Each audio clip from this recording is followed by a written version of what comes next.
No Ideias da Aldeia especial Bienal da Floresta do Livro e da Leitura, eu tenho o prazer de conversar com o escritor e professor Idelberto Barbosa Filho. Idelberto, é um prazer recebê-lo no Ideias da Aldeia.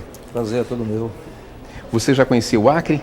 Não, é a primeira vez que eu venho a Rio Branco, embora já tenha convivido com a região amazônica através da cidade de Manaus, na qual eu estive umas 2 ou 3 vezes, inclusive para eventos mais ou menos da mesma natureza que esse. Mas Rio Branco é a primeira vez e lhe digo desde já que estou profundamente impressionado, né, com alguns valores não só materiais, físicos e geográficos da cidade, mas eu ressaltaria sobretudo os valores simbólicos. Essa cidade é uma das poucas que eu conheço no Brasil, e não é pelo tamanho da cidade,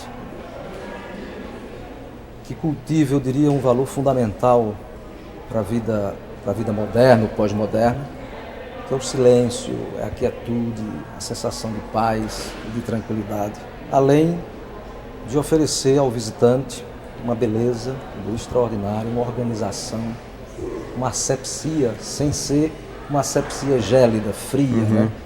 Um povo extremamente receptivo, uma juventude muito calorosa, entendeu? Interessada, sobretudo em função, certamente, desse grande evento que está sendo realizado em torno do universo da leitura. Que bacana você estar falando isso, porque, bom, a formação do povo do Acre tem uma referência muito grande do Nordeste. Você é paraibano, então são culturas que se misturam, né? Isso é muito bom e é um traço, eu diria, da cultura ou das culturas brasileiras, né? Essa interconexão permanente. Isso nos aproxima, né? É verdade. Nos irmana e nos permite, vamos dizer assim, uma ligação afetuosa, né? Sem dúvida. Eu realmente senti isso aqui, quer dizer, o nordestino, o paraibano, o pernambucano vem aqui e se sente um pouco na sua casa. Ah, sem dúvida. Se sente um pouco na sua casa. Eu quero crer que o acreano, que vá também ao Nordeste, né, vai se sentir em casa, até porque a gente troca esses valores. Né? Aqui nós temos a beleza, a soberbia da floresta, né? Esse verde maravilhoso. E lá vocês têm o sol, vocês têm a praia. Né? O mar maravilhoso. Né? Eu acho que isso são valores que podem ser trocados, tanto do ponto de vista da vivência, né? Da vivência concreta do dia a dia, mas sobretudo do ponto de vista da cultura. E isso é o Brasil. Esse país mágico, né? Enorme, enigmático, né? Contraditório, e por isso mesmo um país grande. É verdade. Roberto, falando de Bienal, nós estamos no meio desse evento que tem propostas interessantíssimas, por exemplo, de aproximar o escritor do seu público, a formação de novos leitores, também de novos escritores. Como é que você vê essa proposta, inclusive ser do Nordeste, e um evento desse porte fora do chamado eixo Rio-São Paulo, que muitas vezes a gente tem a noção de que as coisas só acontecem nessa faixa litorânea do Brasil, né? Eu acho isso de uma riqueza extraordinária. Acho também vamos dizer assim, uma atividade, não quero nem usar a palavra evento, me parece uma palavra desgastada e não responde muito pela essencialidade das coisas, né? Eu diria que é um grande encontro de consciências, né, que se dá fora exatamente desse eixo hegemônico, que é o eixo Rio-São Paulo. Isso prova que o Brasil tem outras linguagens, né? Isso prova que é vamos dizer assim, um fato de resistência cultural muito forte, né? E que é preciso que essas regiões hegemônicas, sobretudo economicamente e politicamente, percebam, né, a força, a energia que o Norte e o Nordeste, né, o próprio Sul, né, que hoje também realiza uma grande feira, uma grande Bienal lá em Passo Fundo, uma cidade pequena também do Rio Grande do Sul. Eu tenho a impressão que isso dá respostas, né, das outras regiões ao eixo Rio-São Paulo como eixo hegemônico. Então é preciso que eles se abram e percebam, né? E é preciso também que nós, né, do Norte e do Nordeste, digamos, forcemos também e criemos as oportunidades para que as nossas vozes, né, sejam expressadas e ouvidas por todo o Brasil. Mas o Brasil não é só Rio-São Paulo. O Brasil é sobretudo o Norte, é sobretudo o Nordeste, é sobretudo essas regiões que estão, até por uma questão geográfica e geopolítica, distanciada dos grandes centros. Mas essas regiões têm uma força muito grande, sobretudo através da literatura. Grandes autores da literatura brasileira, seja do passado, seja do presente, e aqui eu afirmo sem nenhum territorialismo, sem nenhum bairrismo, né? Tem as suas raízes fincadas nessas regiões. Certamente. Né? São expressões interessantes, porque quando você fala assim dessa força que boa parte do Brasil não conhece, né, me vem na cabeça o seguinte: nós aqui no Norte, por exemplo, nós temos uma mistura muito grande de culturas, tanto de elementos de várias partes do Brasil, por exemplo, também com uma presença indígena muito forte. São valores de um significado muito singular. Você acha que, por exemplo, nessas regiões, assim como no Nordeste também, pode estar o novo que a literatura precisa para se renovar? Eu diria que sim, porque quer dizer, o importante, eu diria que não é nem o novo, né? Isso do ponto de vista, vamos dizer, literário, do ponto de vista estético e mesmo cultural.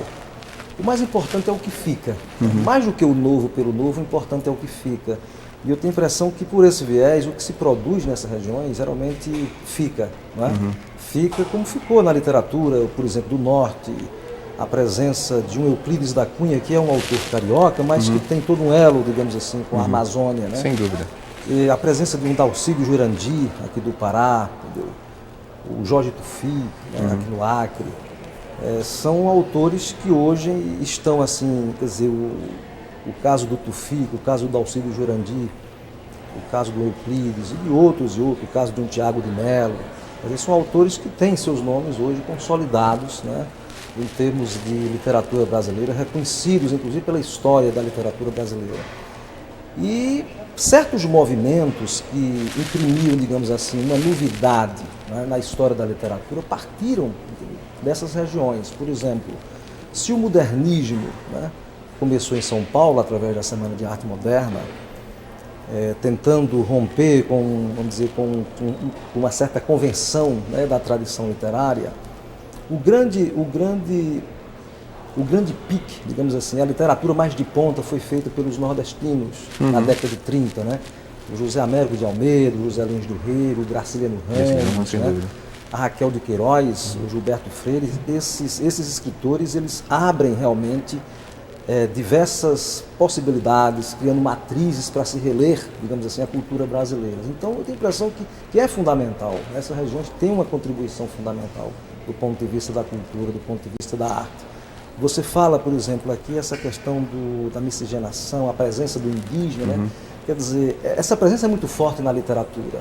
Tem um autor que não é geograficamente ou politicamente da Amazônia, mas que fez uma grande pesquisa sobre a Amazônia, que é o Mário Palmério Mineiro, que inclusive foi deputado federal, e que deixou um romance inédito e uma grande pesquisa, né, a partir de uma experiência extraordinária, que foi o fato de ele morar num barco, morou muito tempo no barco, que por sua vez possuía uma biblioteca de 6 mil, 8 mil exemplares, e ele fazia um percurso por todos esses igarapés, então ele conseguiu reunir um acervo documental sobre a Amazônia riquíssimo. Né? E é um escritor que fez um romance sobre isso, e de forma que essas regiões, e principalmente essa, né, que é valor não só, digamos, literário, mas valor ecológico, mundial, inclusive, né? São regiões que, sem sombra de dúvida, dão um respaldo, né?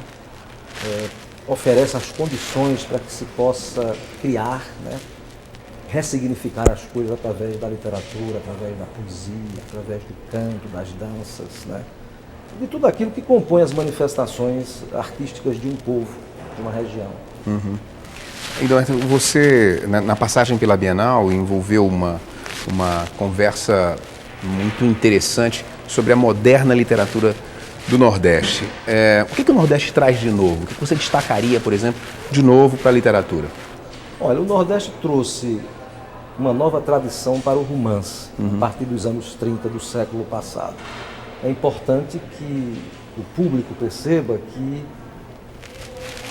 o tempo da literatura é diferente do tempo real. Né? Sim, claro. Às vezes as coisas são novas ou contemporâneas, são coisas que aconteceu 5 séculos atrás. Por exemplo, nada mais contemporâneo do que o Dom Quixote, sem dúvida. Então, é preciso, digamos, compreender isso. Então, para ser mais objetivo, eu diria, o Nordeste trouxe o romance de 30. O Nordeste trouxe a poesia de Jorge de Lima. Né? O Nordeste trouxe o romance de Ariano Suassuna, que é um romance de uma de uma presença transfiguradora, mítica, né?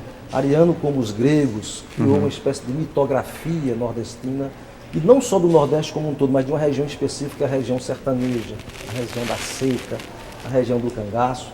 Quer dizer, isso são motivos, né? Isso são emblemas da cultura brasileira que cada vez mais se solidificaram, né, através da presença desses escritores. E esses elementos tão populares do Nordeste, por exemplo, o cordel, aquele formato de desenho que vem nos folhetos, a xilogravura, esses processos, você acha que eles estão sendo redescobertos por essa nova geração de escritores? Eu creio que sim. Eu diria que os autores nordestinos, digamos, contemporâneos, atuais, de uma forma geral, não deixaram de cultivar essas raízes. A literatura chamada erudita, né, letrada, ela tem uma forte, digamos assim, ela desenvolve um forte diálogo com a tradição oral e, digamos, popular. No caso do Ariano, que eu citei, quer dizer, a literatura de Ariano, na verdade, é um grande diálogo entre a erudição, né, a tradição, vamos dizer assim, letrada que veio da Europa, de Portugal, e sobretudo da Espanha, né, a chamada Península Ibérica, mas é sobretudo o quê? Uma busca, vamos dizer assim, do pertencimento, da raiz que a tradição oral popular, digamos, traz. Basta pegar o Alto da Compadecida, por exemplo, né, o personagem João Grilo, né, e outros, digamos assim, personagens e outros enredos com os quais ele trabalha, todos estão enraizados na cultura oral popular. Eu não penso literatura nordestina sem esse encontro. Mesmo dos autores, digamos assim, mais urbanos. Né?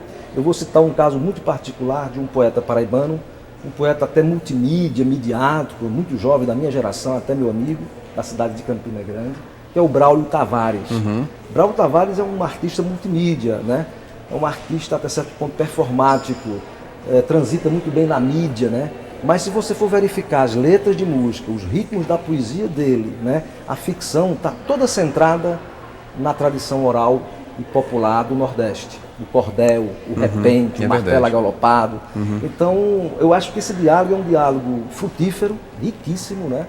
E que nenhum escritor nordestino de sangue, nordestinado, como diz o Marcos Ascioli, que está aqui presente, outro grande poeta que dá o mesmo exemplo do Braulio. É um poeta erudito, mas com tradição popular. Hoje mesmo fez uma palestra, né, sobre esse encontro do erudito e do popular na literatura brasileira. Então, se isso é forte no Nordeste, também isso acontece com outras regiões. Eu já tive a oportunidade agora de compulsar rapidamente alguns escritores aqui do Acre e pude perceber esse vínculo, né, do escritor acreano, letrado, erudito, né, que absorveu uma cultura que, de certa forma, veio da Europa, né, mas fortemente enraizada no lendário, no imaginário da Amazônia.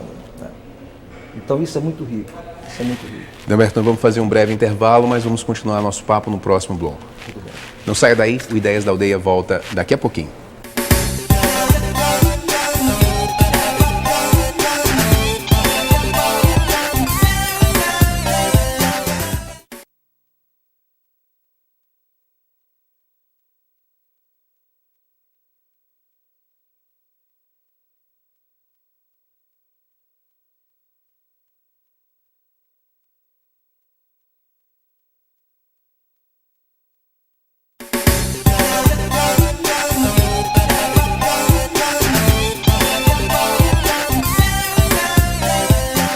O Ideias da Aldeia está de volta, o programa que está sendo gravado aqui na Biblioteca Pública Central de Rio Branco, nesse momento especial Bienal da Floresta, do Livro e da Leitura, e eu estou conversando com o professor e escritor Delberto Barbosa Filho. Delberto, nós fechamos o primeiro bloco, você falando um pouco dessa relação entre o tradicional e o moderno, essa relação erudito e popular, que a literatura se apropria e se renova. Citou, inclusive, Braulio Tavares, um artista multimídia. Eu queria pegar esse gancho e perguntar para você o seguinte: o que essas novas mídias, né? Você usou o exemplo do Braulio, e é uma referência muito legal, na música, né? Nós temos agora a internet, sites e blogs, então... O que todas essas ferramentas podem contribuir na literatura? A princípio, ampliar o espaço da leitura, o que já é um ponto significativo, né? Porque o escritor escreve para o leitor. Eu costumo dizer que não há autor sem leitor. Então, essas novas mídias, elas vêm exatamente ampliar o espaço da leitura através de novos suportes, evidentemente. E eu sou daqueles que não tem nenhuma visão, vamos dizer, apocalíptica. Né? Não que eu seja um integrado, mas eu não tenho uma visão apocalíptica a respeito dessas novas mídias em relação, digamos assim, ao livro. Né? Eu acho que... Uma visão fatalista que vai acabar? Não, absolutamente. Eu acho, inclusive, que a indústria do livro cresceu assustadoramente, né? As livrarias estão aí, há uma vendagem muito grande dos livros, né? De forma que uma mídia necessariamente não envelhece nem aniquila a outra. Ao contrário, a história da cultura e das linguagens, né?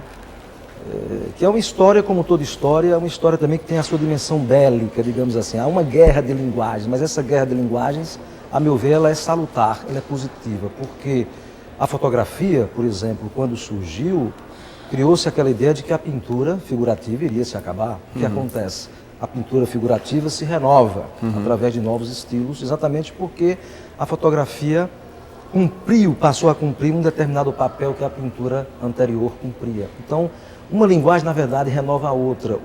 Por exemplo, o cinema. O cinema renovou por demais a literatura, assim como o teatro, né? Assim como a televisão renova a literatura, renova o cinema, renova o teatro. E é o que está acontecendo hoje, a meu ver. Quer dizer, todo esse aparato das novas tecnologias, a digitalização, a TV digital, isso vem exatamente impactar de forma positiva as linguagens tradicionais. Então, o universo vamos dizer assim, da experiência literária, a meu ver, só se torna mais vasto, porque as leituras elas podem ser feitas, né, não só através da página impressa, mas ela pode ser feita na tela, ela pode ser feita na auditividade, né, de forma que o escritor também amplia os seus suportes de produção. Né. Eu acho que, do ponto de vista da liberdade de expressão, vamos dizer assim, da possibilidade de você trabalhar mais cotidianamente com a exploração do seu imaginário, da sua fantasia, através de blogs, através de sites, através de todo esse ciberespaço, né? Essa virtualidade que passa a ser uma dimensão fundamental da realidade. O virtual é real, né? Mais do que nunca o virtual é real hoje. E a literatura só tem a ganhar com isso.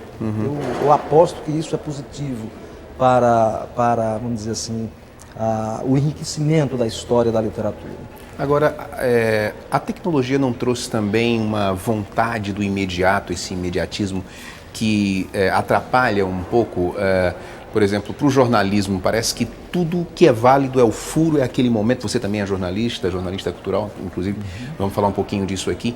Essa coisa do momento rápido, da coisa que precisa ser agora, isso com a própria literatura não cria uma certa dificuldade? Por exemplo, o jornalismo, essa palavra velocidade, né, imediatez, eficácia, isso está na origem do próprio jornalismo. Né? Mesmo o jornalismo impresso. O que eu percebo é o seguinte, é que para o jornalismo, essas novas tecnologias, elas, por exemplo, elas trazem uma contribuição inestimável do ponto de vista dessa instantaneidade, né? Do ponto de vista da agilidade, da velocidade para com a informação. Agora, eu penso que o jornalismo impresso, particularmente, precisa recuperar talvez uma vocação mais dele, que é a vocação analítica, interpretativa, e não embarcar, como está embarcando, numa imitação anacrônica, porque vai ser sempre anacrônica em relação ao jornalismo online, por exemplo. Então, ninguém vai ler jornal hoje para ver notícia. Eu acho até vamos dizer assim, uma perda de tempo, porque a notícia você tem mais rapidamente. O jornalismo informativo está mais rápido, mais imediato. Você tem, ou no rádio, o rádio já é um veículo extremamente eficaz nesse sentido, até mais do que a televisão, sim, o rádio. E você tem hoje, vamos dizer, o jornalismo online. Então, me parece que isso deverá fazer com que o jornalismo impresso se reformule. Ele procure uma outra estratégia, então, investir em outros gêneros, o gênero interpretativo, talvez, né? A reportagem, o gênero mais opinativo, quer dizer, um jornalismo quase que um jornalismo de revista, né? Porque cabe ao jornalismo impresso não mais informar, mas estabelecer a reflexão para a discussão. E do ponto de vista, digamos assim, da literatura, Quer dizer, a literatura ela não perde, a meu ver, o seu poder de reflexão por estado de suporte. Né? Aí é uma questão, vamos dizer assim, dos hábitos de leituras que podem ser desenvolvidos. Quer dizer, o valor literário, o livro pode estar em disponibilidade. E aí a acessibilidade a esse valor vai depender do interesse, né? E das oportunidades de cada um. Né? Eu acho que se cria, a meu ver, um espaço de uma certa democratização da informação. Mesmo na informação dita literária, que é uma informação mais sofisticada, não é? Mais elaborada, mas nem por isso mais hermética, mais difícil. Né? A literatura é uma coisa muito viva. Né? Eu costumo dizer que as pessoas confundem muito a literatura com a palavra impressa, mas a literatura é uma experiência de vida. Né? Digamos, e começa muito cedo. Né? Então, os meios, esses novos suportes, eu acho que pode facilitar. Tudo me parece que vai depender, sabe, de uma consciência, né, digamos assim, política e pedagógica, sobretudo por parte da escola, sobretudo por parte do poder público. Sim, verdade. Né? E sobretudo por parte da cidadania, no sentido de, digamos, se perguntar como é que devemos lidar com esses meios. Né? Porque a gente sabe, a internet, por exemplo, é um bojo. Né? Ah, sim. A internet é um grande balcão, né? Tem de tudo. Do bom tem de tudo, né? Do bom e do ruim. Então é preciso que haja uma pedagogia dos meios, como diz um autor da teoria da comunicação, para que isso possa ser utilizado em prol da cidadania, né? Em prol da democracia, em prol do processo de humanização, né? De que as pessoas busquem a informação para crescer, né?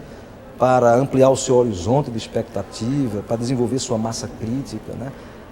Até também para se entreter, porque o entretenimento, quando é válido, quando é de boa qualidade, ele é fundamental, né? O lazer, né? O lúdico, né? E aí é preciso que haja por trás disso exatamente uma política definida, que vai caber ao poder público, evidentemente, mas vai caber também à sociedade civil, que é um grande protagonista hoje. Né? Eu diria até que o papel da sociedade civil, através, por exemplo, das instituições, escolas, ONGs, movimentos, né, organizados, como o movimento do consumo, o movimento ecológico, o movimento das etnias, talvez seja até mais importante do que o Estado hoje. O grande protagonista, o grande ator, né, social e das políticas públicas, talvez seja a sociedade civil mais do que o Estado. Então é preciso que se pense como fazer para que essas novas tecnologias, que ampliaram demais o espaço da comunicação, ou talvez da informação, não é nem da comunicação, é da informação, elas possam atuar no sentido positivo, né? No sentido de que as pessoas cresçam e que busquem cada vez mais a sua independência. Porque se não fizesse isso, né? Se não se fizer isso, digamos assim, essas novas tecnologias, elas podem ser utilizadas para que se refaça e se reproduza as desigualdades, né? As hegemonias, o que é muito mal, né? Para um país como o nosso, para a região como a nossa. Né? São regiões que vivem, de certa forma, dentro do contexto, vamos dizer assim, da política nacional, um contexto de desigualdades. Então, tudo vai depender muito do projeto político, né? E pedagógico, né? E estético de uma sociedade. Roberto, a sua participação na Bienal também está vinculada ao jornalismo cultural, né? Que você militou por muitos anos na área. E a gente tocou nesse assunto, o jornalismo, e eu queria saber exatamente desse ponto, quais os desafios desse novo jornalismo cultural? Perceber que os valores culturais estão mudando, né? Houve uma época que se falava muito em questão de identidade nacional, por exemplo. Eu acho que os valores culturais hoje, inclusive, constituem um direito do cidadão. Quer dizer, as pessoas devem brigar para ter cultura. Elas devem brigar, elas devem se organizar, cobrar, né, essa dívida cultural que, de certa forma, os poderes públicos e a própria sociedade têm para consigo mesma, entendeu? Então, esse é uma grande mudança. Eu estou falando isso porque existem, inclusive, documentos normativos a nível internacional, inclusive o Brasil assina algum desses documentos, de que a cultura não significa apenas um modo de viver, um modo de representar simbolicamente a materialidade das coisas, né? Mas a cultura hoje é um bem, é um direito social. É um direito social. Um direito social que, além de se constituir enquanto valor de cultura, diversidade cultural. É muito importante a diversidade cultural. É importante cultivarmos as raízes, por exemplo, essas regiões como as nossas, Norte e Nordeste, não deve perder o sentido do pertencimento, a autoestima, a singularidade, você falou nessa palavra ainda há pouco, mas a gente não pode se fechar. A gente tem de se abrir para um diálogo com as outras culturas. Né? A diversidade cultural ensina a todos viver com a diferença. Né? E viver com a diferença é estabelecer a pluralidade na convivência humana. É saber trocar, é se enriquecer e, sobretudo, reconhecer que o outro existe. O outro existe e tem o mesmo direito de nós existirmos. O mesmo direito. Então, isso é que é importante. Valores culturais, diversidade cultural, a sociedade civil como protagonista cultural, não esperar mais pelo Estado, até porque o Estado, nessa era da globalização, está realmente recuado. O Estado ele perdeu muitas das suas funções, talvez seja refém de grandes grupos econômicos, e cabe à sociedade civil hoje ser desafiada para essa batalha. Ela que tem de ser a grande ou o grande protagonista, né, da produção cultural e da recepção cultural. Para isso ela precisa se organizar e cobrar. Isso que está sendo feito aqui é um exemplo formidável. Né? O slogan dessa semana é semear ideias e buscar conhecimento, uma coisa desse tipo. É exatamente isso. Então que essas atividades, que esses programas, né, esses eventos, eles constituam uma continuidade, não é uma coisa, quer dizer, não é uma coisa episódica, digamos pontual. Isso deve ser uma matriz, né, algo constante na sociedade. Por exemplo, uma cidade como Rio Branco. Eu tenho a impressão que isso vai cada vez mais agudizar, né, essa consciência, né, e essa compreensão de que a cultura precisa ser descoberta, precisa ser cultivada, né, precisa ser cuidada, né, para que todo cidadão, desde o mais pequenininho, da pré-escola, né, e eu vejo aqui muitas crianças, a juventude, tenham a consciência da prática, né, de se transformarem constantemente no chamado cuidador, uma palavra que está muito aí na moda da ecologia, né, do holismo, né, é o cuidador, cuidar da cultura, porque a cultura é fundamental para a sobrevivência do planeta. A cultura também é um valor ecológico. É verdade. É um valor ecológico. Então isso é fundamental. Isso mudou, porque na década de 60 não se pensava, digamos, a cultura assim. A discussão na década de 60, por exemplo, era a cultura como identidade, como diferença de classe. Eu tenho a impressão que essas concepções elas estão superadas. Né? A gente deve buscar hoje enfatizar o valor cultural, né? Enfatizar a diversidade cultural, enfatizar a presença do homem como um agente de cultura, não é só o intelectual, o escritor, o jornalista, o professor, que são agentes de cultura, mas todo cidadão deve ser agente de cultura. Não é? Quando ele joga o lixo vamos dizer, na lixeira e não joga na rua, ele tá praticando um ato cultural, que é um ato de respeito à sua mãe, que é a natureza, à sua cidade, e está respeitando quem? O outro, porque ele está, de certa forma, contribuindo para que o outro possa usufruir, né, da limpeza, né, da saúde, né, do planeta. E conviver de maneira harmônica. Conviver de maneira harmônica. Está lá na Constituição. Sem dúvida. O equilíbrio ecológico envolve o equilíbrio cultural. Né? É um direito da cidadania. E, portanto, é um dever da cidadania. Delberto, eu queria agradecer muito a sua participação aqui no Ideias da Aldeia. Eu que agradeço, viu? E volte mais vezes ao Acre, né? Se Deus quiser. O programa de hoje fica por aqui. Obrigado e até a próxima.